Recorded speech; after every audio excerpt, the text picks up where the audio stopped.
Hello and welcome to episode lucky number 13 of the Churner's Digest. My name's Alex, otherwise known as Fear the Z. And as always, here's a little disclaimer. I'm not a financial advisor. This is not financial advice. This is for entertainment purposes only. Please seek a financial advisor if you look for financial advice, and hope you enjoy. So apologies in advance. I normally record these in the evenings, usually like after work or on a weekend, but I'm recording this on a Saturday morning at 9 a.m. Haven't eaten anything today and just had coffee, so I'm a bit high strung. So apologies if my head's all over the place or if things are a little more scattered than usual, but I am kind of caffeinated. So disclaimer just to start. But as always, shout out to the legend Cleed for being a Patreon supporter. We have a Patreon at Churner's Digest on Patreon. There'll be a link in the show notes as well as in the companion site at fearthez.wordpress.com. And speaking of that site, soon it'll be ad-free. Thanks to Cleed's contributions and anyone else who decides to sign up, I'm able to at least make a little bit of money on the podcast, and I will be buying either ad-free for the site or moving my site hosting to a different domain or a different site. I don't really dislike WordPress. I just don't love the ads, and I can just pay for no ads. I might just lock in like a couple years and get a discount on it, but I'm also going to look and see if there's other cheaper options out there. I don't want to have to move everything over from the old site to the new site, so we'll see what I wind up doing. But soon there should be at least ad-free experience for on your end. It doesn't matter how I decide on doing it. There's a couple things to call out in the beginning of this podcast, so apologies. But I've seen a lot of people on our Churning, where when I've shared this podcast, that people have made requests for it to be available on PocketCasts or on Overcast or on Apple Podcasts. So I'm happy to say it should be available on all of those platforms now. Putting it on Apple Podcasts automatically gets it onto Overcast, and it was already on Google Podcasts, and it's already on PocketCasts as well. And I recommend PocketCasts because it automatically removes white noise. So I've said a couple times in the past, I don't edit these. I kind of just record them raw and then upload them. But PocketCasts has a feature where you can have it intelligently remove white noise. So if I pause for a couple seconds there, those on PocketCasts should have just not heard anything. It should just sound like I talked through when I actually paused for about 2 seconds. So if you want a decent podcast experience, you can go there. It doesn't matter for me where you listen. I publish to Spotify, and then Spotify shares it out to everything else via the RSS feed, and it lets me know where listeners were from. So if I go look at the stats, it shows that 58% of us listen to it on Spotify, 12% on Overcast, 6% on Spotify for podcasters, which I'm surprised we even use that app. 6% on Podcast Republic, never heard of that, but I'm happy it's on there. 5% on Google Podcasts, 5% on web browser, 3% on Podcast Addicts, 2.5% on PocketCasts, which is what I'm trying to plug here. I'm not sponsored by them at all, but they seem like a great little feature because I'm too lazy to edit out my pauses. And then 3.2% other, and as well, I think I said maybe 5% for web browser, but I assume that's just the embed I put into the blog site. So thanks all those for listening. We have 97% from the United States. Shout out to my 1% that's in the UK, 1% that's in Aruba, and then less than 1% that's in Puerto Rico. I mean, now that we're here, might as well discuss it. For just the demographics of the podcast, if you're interested, did not plan on this in the show notes, but I'm going to add it. This is for Spotify only, so the 60% that do listen on Spotify, I'm able to see your gender and age, but 80% male and 20% female, which is honestly, that's not a bad split. 20% female, I'm shocked that I don't think of Churning as maybe this is sexist, and apologies, but I don't know any female in my life that I could see being into a hobby like this. So that's awesome that we have 20% female listeners. Welcome. Shout out to my females. And 80% men, and then 0% non-binary and 0% unspecified. So I guess we're pretty aligned to that. That's all I'll say there. For age, we have 2% is 18 to 22, 17% is 23 to 27, 32% is 28 to 34, 40% is 35 to 44, 8% is 45 to 59, and then 1% is 60 plus. Shout out to my 60 plus listener. if you're my 60 plus listener, hit me up at churnersdigest@gmail.com. I'd love to hear your story. I just, that's very interesting.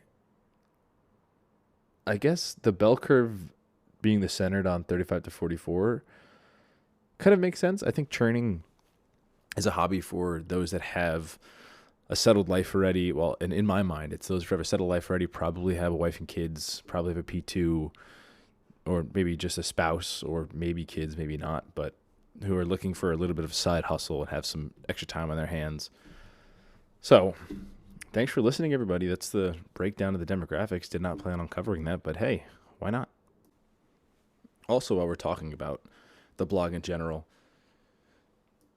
I went back and noticed that for a while there, I was cross-posting some of my blog posts on the Simple Finances blog, and I remember the admin that was running that asked me a little while ago if I was still using it, and I said no, so they shut it down. But then I realized while I was gathering some links for today's episode that those pages are now gone, and I did not cross-post the whole text onto my site. All I did was just put a link to Simple Finances, trying to get some traffic over there.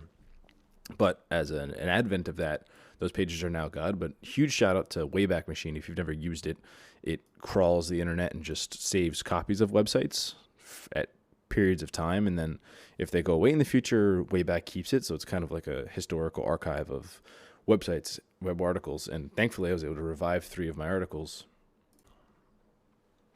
Those 3 being 2022 spend recap. I spent too much money. So at the end of every year, I make a spreadsheet for myself tracking all of my spend across all of my, at this point, 26 credit cards, and map out how much cash back I made and how much I spent and how much I got back. And I kind of like spreadsheets and numbers, so it's really interesting to see a full year in review of that. And I'll do that again this year, but that's a good resource if you want to see something like that. In addition, I did an article called "Can Visa Signature Roadside Assistance Replace AAA?" So my car is kind of beaten old, and I think I remember a couple episodes ago, I discussed getting AAA for a pretty decent discount. But before that, I used Visa Signature's Roadside Assistance to help me get out of a sticky situation with my car, and I detailed the experience over there if you're interested in reading that. And finally, the article that I was trying to look up for this episode that I wanted to link to and realized that all these were gone is "One Card Through Them All, but which is better, Curve versus Percents?" So that was an article I wrote about Curve versus Percents, which are both cards where you're able to attach your other cards to, and it'll intelligently route your purchases to a particular card based on cash back or based on your choice of card for a particular category. And I wanted to discuss that today. Later, it'll come up. There's a use case for Curve, but these articles, honestly, I mean, I've started doing these podcasts and I kind of went away from these blog posts, but I'd say of the things I've put out, these are some of the ones that I'm most proud of. I think that especially the Curve versus Percents one. Percents is gone now, and I don't know of any other site that has this information on what Percents was, how it worked, screenshot to the application, and then comparing it to its direct competitor Curve.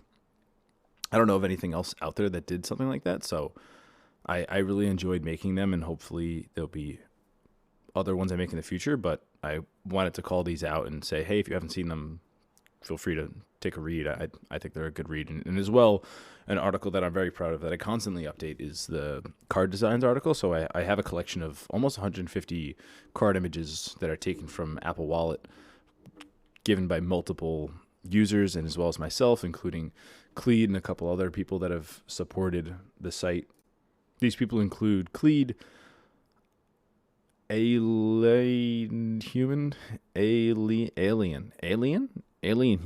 and Kunk Savage. Never said your name out loud, but shout out to the 3 of you. You've provided a lot of card images, and I just don't know again of any other location on the internet that has an aggregation of a bunch of card images. So I'm happy to create it, and I enjoy the output I have from it. So shout outs to y'all and big props for helping me create that.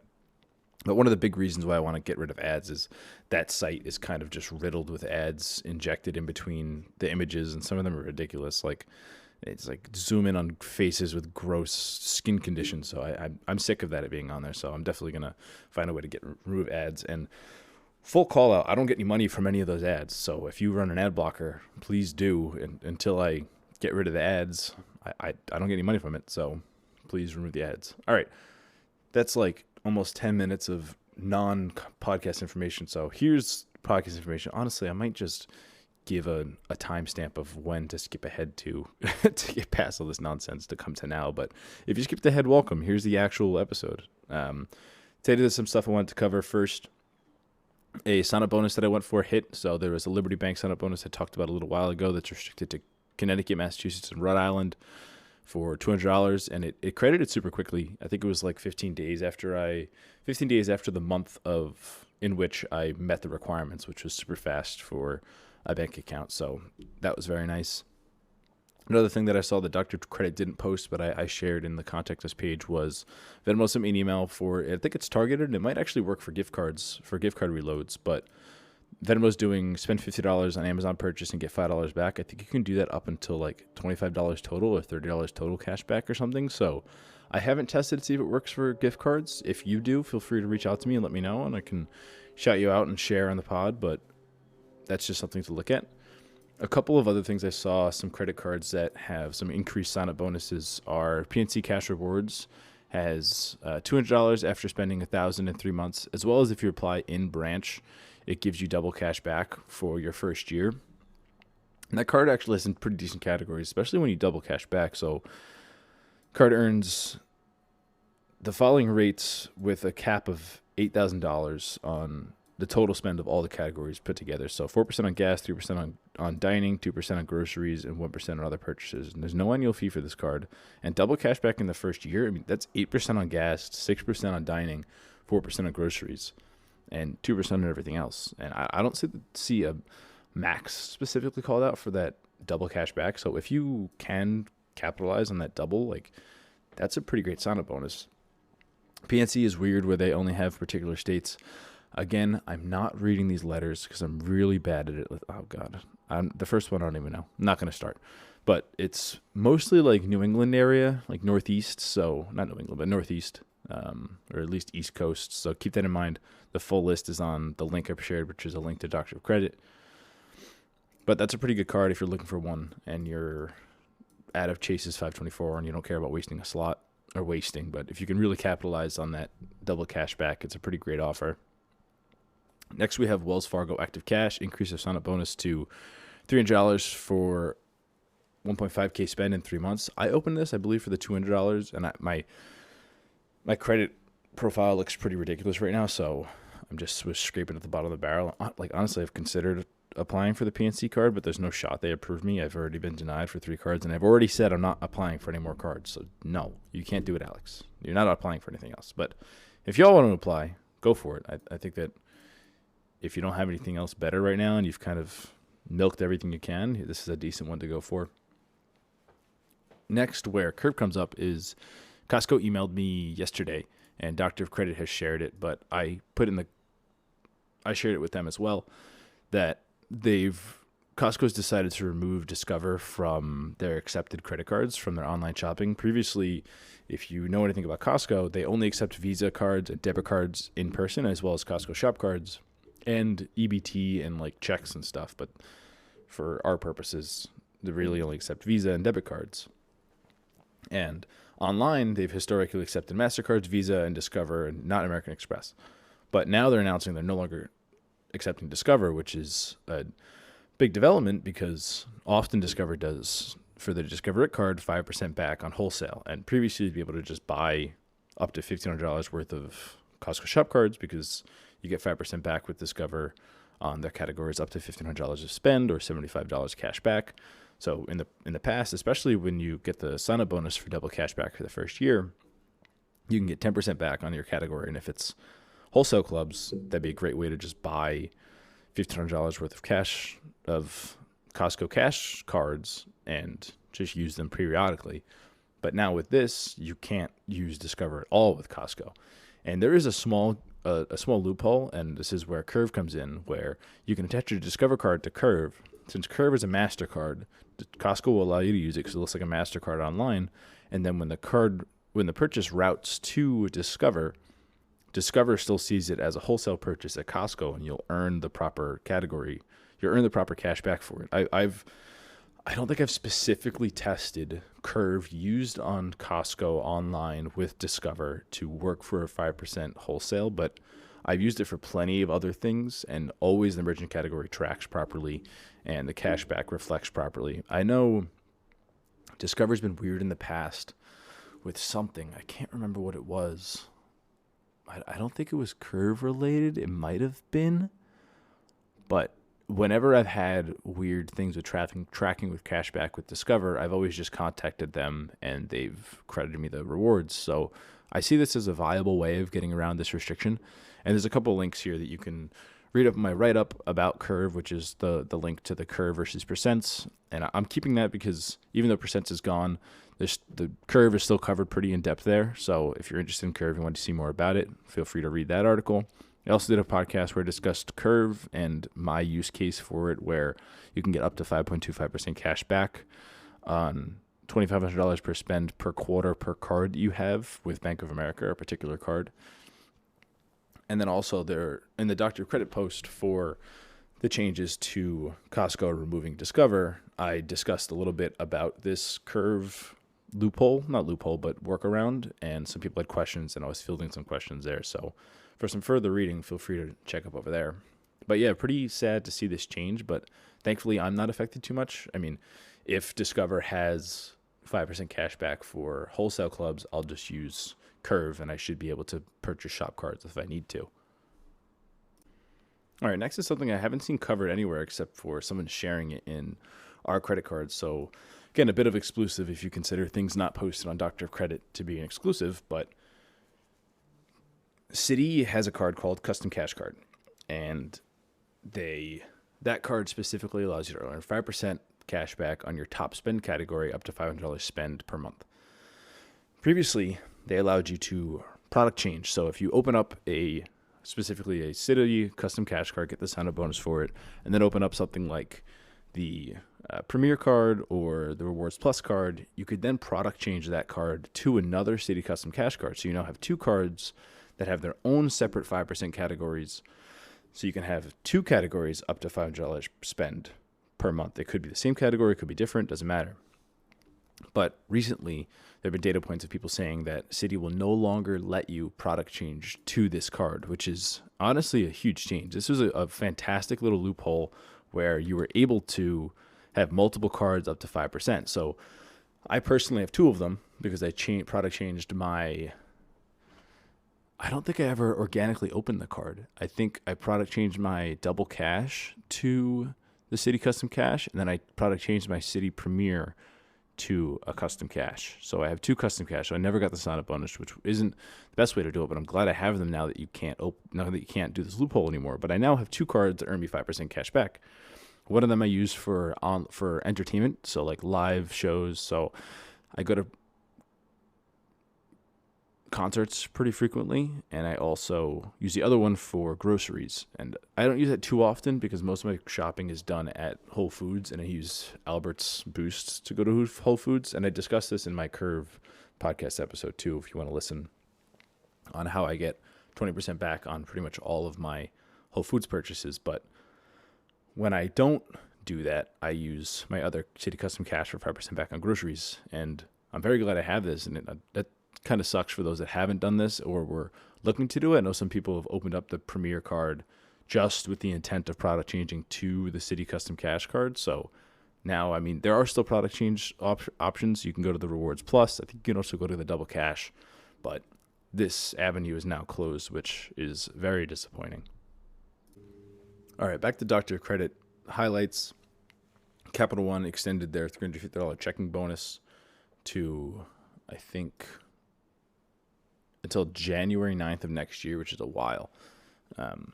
So the requirements for that is just direct deposit $250 twice in 75 days for $350. I am very, very confident that we'll never offer this $400 bonus again, and I'm honestly shocked they're offering the $350 bonus. So if you have not done this, absolutely go for it. It's very easy. Honestly, Capital One's a great account to have open. They have good rates. I enjoy their app and their interface. I think they're good. I mean, I'll talk about here in a second that they are not looking great, but that's a great sign-up bonus. So speaking on that, let's dive into it. There was a user on Reddit in our Churning that shared an article. So the user was u/economist, where the second O is a 0, and they shared an article from CNBC where they're detailing that credit card losses are rising at the fastest pace since the Great Financial Crisis. And I'm not going to just read verbatim what the user economist posted or what the CNBC article has, but as a synopsis, that credit card losses have been rising at a very fast pace, and it's the fastest pace it's been climbing since the financial crisis, which is not a great look. The people that are most exposed, or not people, but companies that are most exposed to credit losses are specifically Capital One and Discover. I know Capital One in particular targets subprime, or I think they call it now down market customers. So those that have probably below a 700, maybe even below a 650 credit score.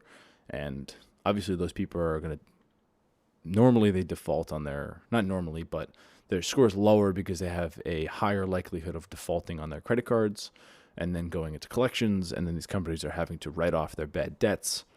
And America's now own more than $1 trillion in credit cards. So just something to look out for. And the article also specifically calls out Goldman Sachs predicting that their credit card losses will climb towards the end of 2024 to early 2025 from 3.6% to 5%, which is huge. And that's definitely related to their Apple Card snafu. I think that the Apple Card was good, and Apple was trying to offer a credit product and help people get ahead of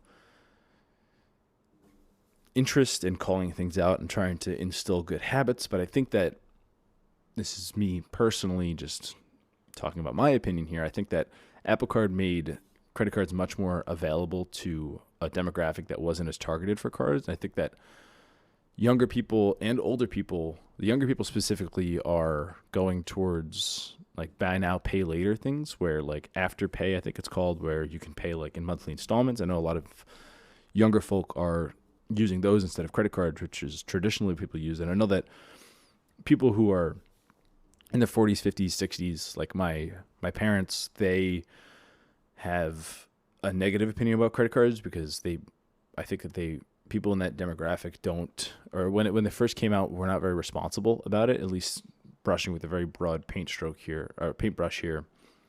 And I think that the Apple Card brought it to their face again, and they're like, oh, Apple's offering it, I should open it. And I think that Goldman Sachs is hurting a lot from the opening it up with Apple Cards. And there was a good quote that some former employees have said, where it's from the MacRumors site, but I'll just read it verbatim here. Former employees at both companies who worked on the Apple Card said executives weren't prepared for how difficult it would be to combine Apple's West Coast tech approach with Goldman Sachs' New York-style banking culture. While Apple was more focused on sleek technology and product pizzazz that drew in customers and kept them happy, Goldman prioritized regulatory compliance and profitability. So they were just very two different ballparks, very interesting partnership that they decided to go along with. And because of this, I know that I think they call it out in this article, but like in order for Apple wanted their credit card to issue rewards immediately when the purchase comes through. But as a software engineer who knows a lot about the banking side of things, that's very difficult because when the purchase comes through, the purchase hasn't settled just yet. So it's still pending. And like things like a tip wouldn't come in just yet, and the purchase will actually change. The amount that was made will change once the purchase posts.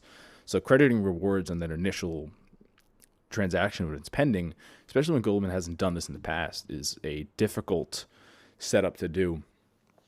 And I'm sure that it sounds like the higher ups did not account for this, and it took a lot of engineering power. And in addition, I believe Apple is paying for all the rewards on the card, but are taking a cut from Goldman on the interchange or something along those lines. But regardless, Goldman's been trying to back out of this partnership, and I think a part of that is because of these people that these defaulting on the loans, specifically calling out like their credit losses are climbing from 3.6% to 5%, which is a pretty alarming rate. I don't think Goldman was anywhere near this prior to getting the Apple deal, so I know that this Apple deal definitely hurt them a lot. And it's something to watch out for is these credit card balances going high, and as well as Capital One discovers exposure to this. So just something to keep an eye on. All right, moving on from finance discussion, another freebie that Dr. Credit called out. Previously, during COVID, the government was giving away free at-home COVID tests, and now that it looks like COVID's ramping up again, I'm not going to get into anything about COVID, but this is just getting freebies. You can order starting September 25th, four free at-home COVID tests. So I've ordered them in the past. They're very easy to use. It's nice to have in case you don't feel well and you're worried. You can get it. It's free. So if you're interested, starting on the 25th, you can order that online. Usually ships pretty quickly, and it comes from USPS, so nothing to worry about there. A regional bank has a really good checking sign-up bonus right now. So West Bank, which is available in, here comes the letters again, West Virginia, Pennsylvania, Ohio, Indiana, Kentucky, and Maryland. I believe those are all accurate. A $400 checking bonus for direct depositing $500+ in 60 days. Super easy bonus. Doctor of Credit specifically says that it's $2,000+ for the direct deposit, but clicking onto the actual West Banco site, they call out $500 in the terms. So that's what I would go off of. Also, some good news. Annualcreditreport.com through COVID was allowing you to do a free credit report weekly, and it used to be annually, hence the name Annualcreditreport.com. But the three major bureaus, Experian, Equifax, and TransUnion, all agreed to make this weekly available credit report permanent. So that's awesome. Now it's available weekly. If you want to check it whenever you want, you can go and get a free credit report. I've noticed that I think it's either Equifax or Experian always fails for me. Like they say there was an issue and I'm not able to get that report, but the other ones usually work fine. In usual fashion, I'm calling out a nice gift card discount. So Office Max and Office Depot are offering 15% off on Uber gift cards, as well as a couple other gift cards. So if you're interested in some gift cards or going for some sign-up bonuses, that's a good little spend for it. Something else to call out, Bank of America is doing double cash back days from October 2nd to the 6th. So if you go to Bank of America and their Bank of America deals, you can scroll through, and I'll talk about this in a second, you scroll through the hundreds of listings that they have, and you got to look at the little card images, the little images that they have on there to show what the brand is. And then if on top of it has a red banner that says double days, that one is eligible for double cash back. So ones that I'm seeing include Panera at 10%, Jamba at 10%, Hey Dude at 10%, and Aldo at 15%. So from my understanding, you'll get the initial 10% say, and then a couple days later, you'll get an additional 10%. They'll double it. So you should get 20% total. And the only one that seems really interesting to me is the Aldo one. I don't love Aldo. They're a fast fashion brand specifically for accessories and shoes. I've had products from them in the past. They're not great, but 30% off is pretty high. So I might consider getting something from them. And speaking of these offers, man. So Bank of America deals, if you're not familiar, they're click and enable, and then if you make a purchase on the card at that merchant, it'll just give you cash back for it in addition to your normal cash back. But they've recently changed it to now they're doing sort of a shopping portal cash back where 90% of the deals are click on the deal and then click through a link to get a particular cash back. Well, number one, these cashbacks are normally 1%. It's click here for 1% on CVS. Who's doing that? And second, there's now hundreds of these just spit out into a big grid. It looks terrible on your phone. The only way for you to see what the actual merchant is by the picture. So you can't even do a control F if you're on your computer and search the screen.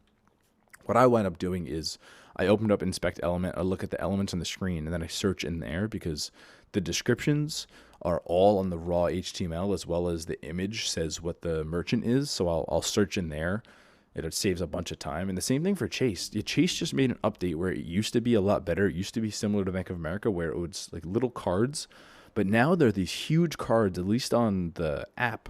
And there's it's a row of it's just a columns of 2. Preview used to be, I think, like 4 maybe, but now it's columns of 2, and you got to scroll through these big cards. They're just making it really difficult. And like I did use one yesterday. I used one for Farmer's Dog because I get some really good discounts, and our dog's super picky about their food. But I was able to, on the website, Chase's looks like the old version, or at least they're bigger, and on the app they're so small. But just a small rant there. They really just destroyed it, especially Bank of America with these shopping portal like ads. They're terrible, and I hate it.